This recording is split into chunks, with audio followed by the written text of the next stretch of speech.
Hello दोस्तों, स्वागत है आपका पीके रेलवे यूट्यूब चैनल पे। दोस्तों, आज हम ऐसे विषय पे चर्चा करने वाले हैं जो सिर्फ रेलवे एम्प्लॉय ही नहीं बल्कि भारत के सभी देशवासियों के लिए ये जानकारी बहुत ही ज़रूरी है। आज हम दो मुद्दों के बारे में मैं आपको बताने वाला हूँ। वीडियो को अंत तक देखें ताकि आपको ये महत्वपूर्ण जानकारी मिल सके। वो दो मुद्दा क्या है दोस्तों? तो उसमें से पहला है कि अभी के समय में जैसे आपने अखबारों में या न्यूज़ चैनलों में या कहीं ना कहीं किसी माध्यम से सुना होगा या देखा होगा कि हमारे देश की मैक्सिमम ट्रेनें 4 घंटे, 5 घंटे, 10-10 घंटे लेट अपने डेस्टिनेशन तक पहुंच रही है। वो क्यों पहुंच रही है उसके बारे में पहला बताऊंगा। और दूसरा कि हमारे देश में जो स्पेशल ट्रेनें चलाई जाती है जिसके आगे की जीरो सीरीज से स्टार्ट होता है, जीरो सीरीज वाली गाड़ियाँ, वो हमेशा लेट क्यों चलती है। दूसरा इसके बारे में मैं आपको क्लैरिफाई करके बताऊंगा।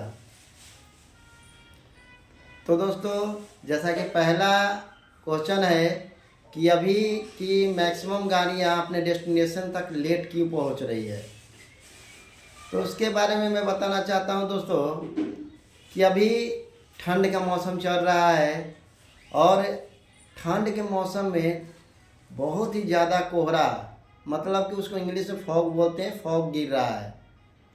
तो फॉग में क्या होता है, लोको पायलट यानी कि रेल संचालक को स्पष्ट आगे की दूरी दिखता नहीं है, जिसके कारण कि वो अपनी स्पीड को मैक्सिमम स्पीड में नहीं चलाता है, उसको कम करके चलाता है, जिसके कारण हमारे गाड़ियों का टाइम प्रभावित हो रहा है। कम चलाना भी जायज़ है, क्योंकि यदि वो मैक्सिमम चलाएगा, आगे दिख नहीं रहा, तो कोई भी इंसिडेंट हो सकता है जिससे कि हमारे रेल में बैठे हजारों यात्री हैं, उनके लिए खतरा है। तो उनके सेफ्टी को देखते हुए रेल संचालक या हमारा भारतीय रेल ऐसा नियम बनाया है कि यदि स्पष्ट लोको पायलट को नहीं दिख रहा है तो उसको एक लिमिट स्पीड में गाड़ी चलाना है। अब दोस्तों, बहुत लोग कहते हैं कि अब तो सरकार ने फॉग डिवाइस दे दिया है लोको पायलट को, फिर भी क्यों प्रभावित हो रहा है। तो दोस्तों, यदि फॉग डिवाइस अवेलेबल भी है ना, तो मैक्सिमम चला नहीं सकता, क्योंकि फॉग डिवाइस रहने पे भी मैक्सिमम 75 चलाने का ही आदेश है। सोचिए दोस्तों, LHB कोच जो कि 130 kmph से परमिटेड स्पीड गाड़ी है, जो कि लाल वाली होती है, और ब्लू और जो पीली वाली गाड़ियाँ जिसको ICF कोच बोलते हैं, वो 110 तक परमिट होता है। यदि साफ दिखे तो ये 130 110 जा सकती है, लेकिन यदि फॉग है तो फॉग डिवाइस रहने पे भी 75, और फॉग डिवाइस नहीं है तो 60।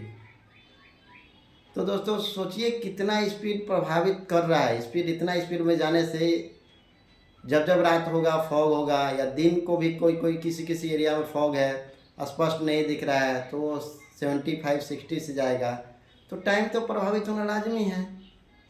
इसलिए दोस्तों, अभी की ज़्यादातर गाड़ियाँ अपने डेस्टिनेशन पे लेट पहुंच रही है। मेरे उम्मीद से आपको पहले क्वेश्चन का आंसर क्लियर मिल गया होगा। अब चलते हैं दूसरे क्वेश्चन की ओर, जो कि है हमारा कि स्पेशल गाड़ियाँ लेट क्यों चलती है। तो दोस्तों, उसका नाम ही है स्पेशल गाड़ी, मतलब कि वो स्पेशल ओकेशन पे या स्पेशल टाइम पे चलाई जाने वाली गाड़ियाँ वो रेगुलरली नहीं चलती है। तो दोस्तों, आप सिंपल सा इसको समझ सकते हैं, जैसा कि मैं बता रहा हूँ कि जैसे आप एक एम्प्लॉई हैं, आप यदि रेगुलरली किसी अपने बॉस या उसको बोलते हैं मालिक के पास रेगुलरली प्रेजेंट रहते हैं तो कितना खुश रहता है। लेकिन अगर आप गैप करते हैं या छुट्टी ज़्यादा मारते हैं तो नाखुश भी रहता है। तो वही बात इंडियन रेलवे में भी है दोस्तों। हमारे इंडियन रेलवे में जो रेगुलरली ट्रेन है हर सेक्शन का, उसकी प्रायोरिटी फर्स्ट दी जाती है, उसका लाइन क्लियर पहले दी जाती है। जो स्पेशल गाड़ियाँ होती है उसको प्रायोरिटी बाद में दी जाती है। यदि रेगुलरली गाड़ियाँ निकल जाने के बाद ही स्पेशल गाड़ियों को पीछे से लाइन क्लियर दिया जाता है। इसीलिए हमारी स्पेशल गाड़ियाँ हमेशा लेट रहती है। और स्पेशल गाड़ियों चूँकि स्पेशल ओकेशन पे चला जाते हैं तो उसका टिकट रेट भी ज़्यादा रहते हैं, क्योंकि रेगुलरली वाला फुल हो जाता है, लेकिन स्पेशल में मिलने की संभावना है। चूँकि पूरे जद्दोजहद के बाद सरकार को चलाना पड़ता है, इसलिए शायद ज़्यादा रहते हैं उसका फेयर। लेकिन मेरा मेन फोकस ये नहीं है। बहुत लोग बोलते हैं कि स्पेशल गाड़ियाँ लेट क्यों चलती है, तो मेरे उम्मीद से आपको वो भी क्लियर हो गया होगा। तो दोस्तों मेरी ये जानकारी कैसे लगी उसको कमेंट में ज़रूर बताएं, और कुछ सजेशन देना हो तो कमेंट में ज़रूर लिखें, और इस वीडियो को लाइक शेयर एंड इस चैनल को सब्सक्राइब ज़रूर कर दीजिए, ताकि ऐसे ही और इन्फॉर्मेशन जानकारी मैं आपको देता रहूं। और दोस्तों यदि इसे फेसबुक पेज से देख रहे हैं या इंस्टाग्राम पे देख रहे हैं तो इस पेज को फॉलो ज़रूर कर लीजिए। धन्यवाद दोस्तों, बाय।